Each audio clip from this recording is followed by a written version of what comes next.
আসসালামু আলাইকুম।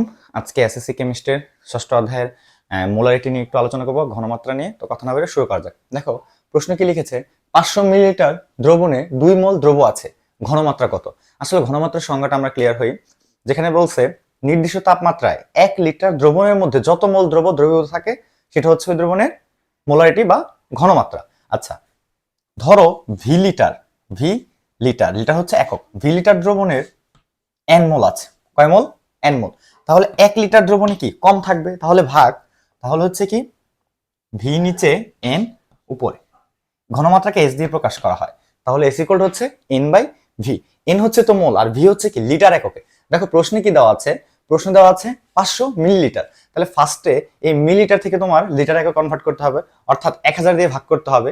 যদি তুমি 1000 দিয়ে ভাগ করো সেটা হয়ে যাবে কত? 0.5। সেটা কত হয়ে যাবে? 0.5।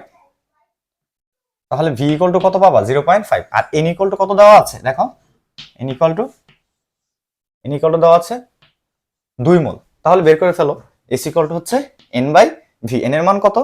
2। ভি এর মান কত? 0.5। কত হবে এটা? 4। তাহলে এত মোল পার লিটার। কি হবে ভাইয়া? এত মোল পার লিটার, অথবা মোলার, অথবা কি 4 বড় হাতের মোলার। বুঝতে পেরেছো? দেখা হবে নেক্সট কোনো ভিডিওতে।